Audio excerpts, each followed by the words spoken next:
Ke tema kita pagi ini, hari ini tentang, saya buka contekan dulu ya Pak ya. Iya.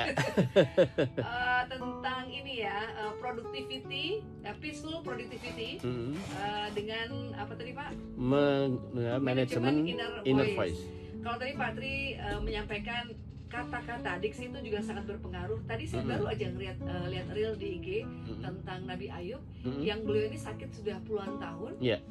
17 tahun. Beliau tuh doanya nggak minta ya Allah sembuhkan saya, nggak gitu, tapi katanya saya sakit, Engkau Maha Penyayang. Betul. Aduh, saya merinding dong.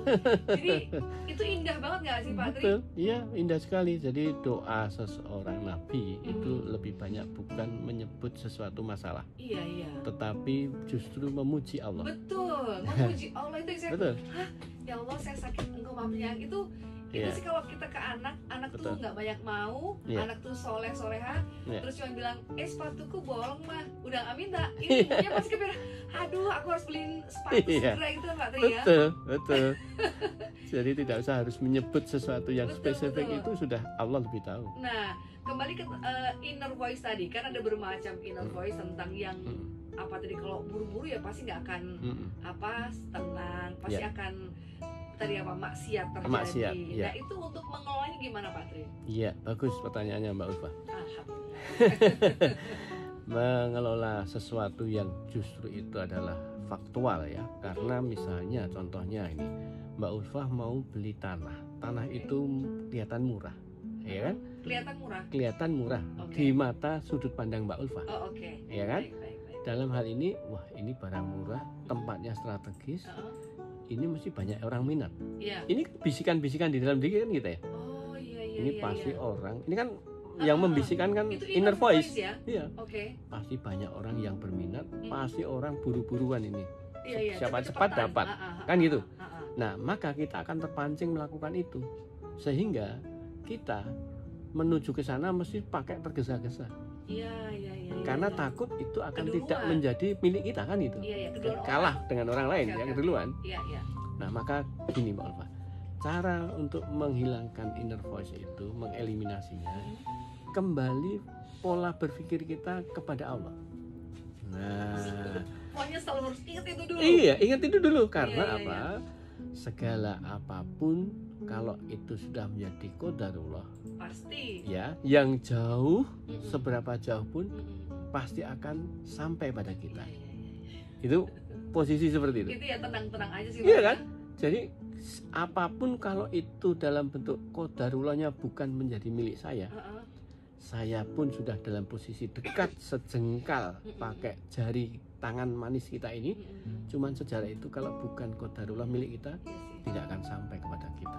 Iya, tapi pertanyaannya Pak Tri, untuk menuju yang kan kalau udah ini kadang-kadang ketemu sama yang gini, ya udah sih kan kalau udah rezekinya pasti dapat.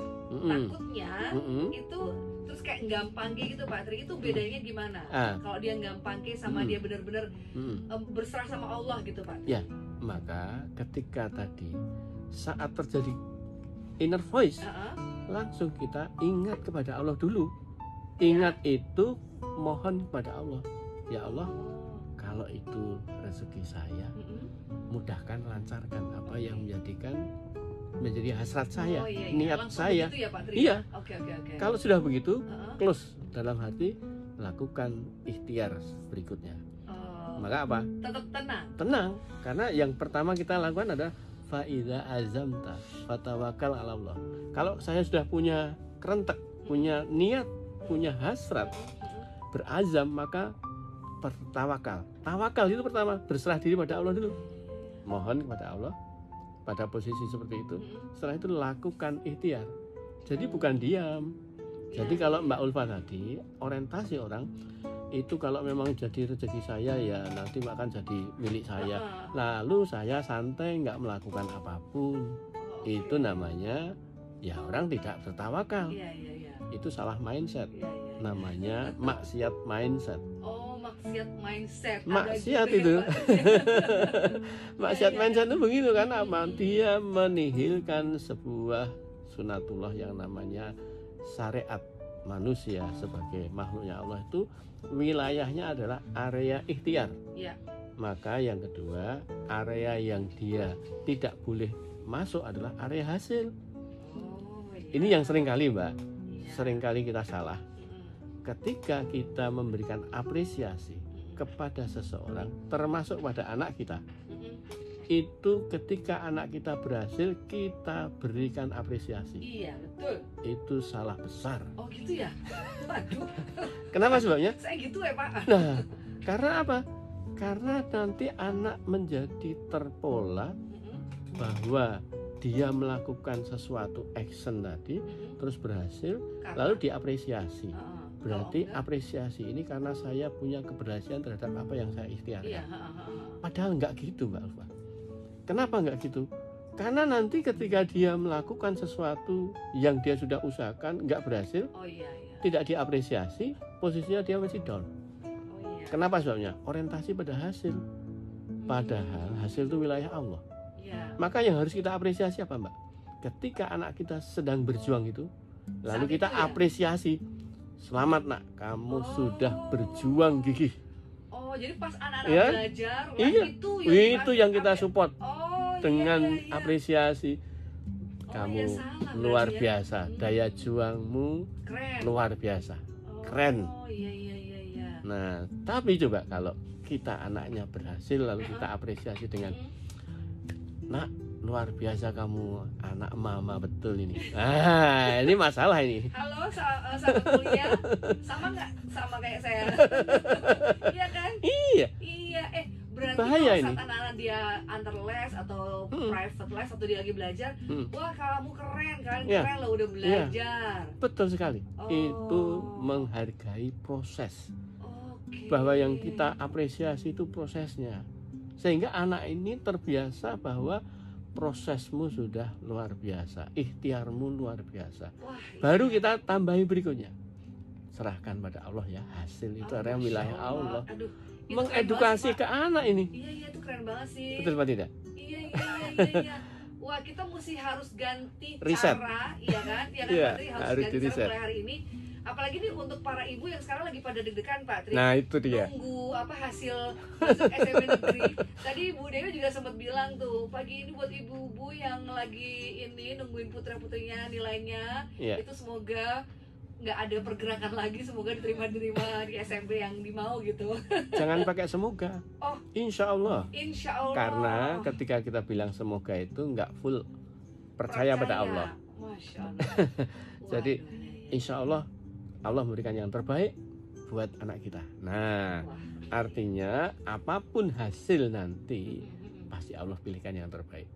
Sekalipun itu tidak seperti apa yang kita kehendaki, karena hidup itu bukan kehendak kita. Iya. Bukan menurut kita. Menarik sih. Sebelum saya nanti tanya lebih jauh, karena saya sangat excited sama ilmu dari Pak Tri barusan. Benar juga tuh ya. Nah ini nih kembali ke diksi tadi Pak Tri. Ada yang bertanya, Mbak Eka di Tanjung Karang, bagaimana dengan kalau kita ini suka dengan lagu-lagu sedih, sekedar suka aja. Nah kan saya juga sekarang gini, itu loh lagu tuh kalau kita tuh bilangnya aku nggak punya apa-apa, ya benar nggak punya gitu. Itu katanya juga ini Pak, afirmasi. Gimana tuh Pak Tri? Ya itu zamannya Orde Baru pada saat Harmoko sebagai menteri penerangan ya? Salah satu lagunya Rinto Harahap itu dikritik habis-habisan, dan dalam posisinya apa?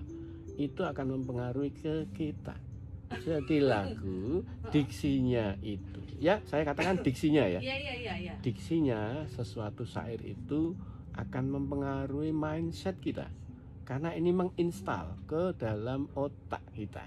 Maka itu pasti ya Pak Tri ya? Iya dong, pasti kita akan berpengaruh.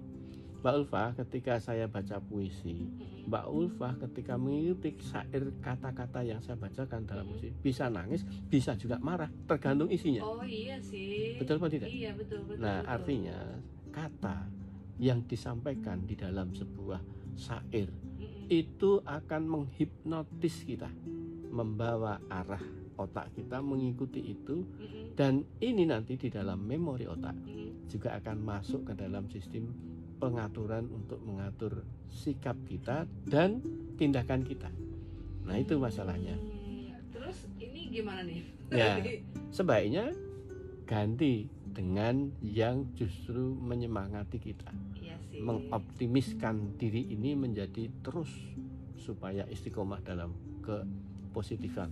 Nah, ini nanti juga menarik nih Pak Tri, karena permasalahannya, nggak tahu di permasalahan atau bukan nih, nggak tahu saya ini tepat juga apa enggak nih kalau saya bilang permasalahan, karena lagu-lagu sekarang itu selain slow, mellow, itu emang lagu-lagunya tuh emang banyak hal-hal yang sedih-sedih gini, seperti yang kayak ini Pak Tri.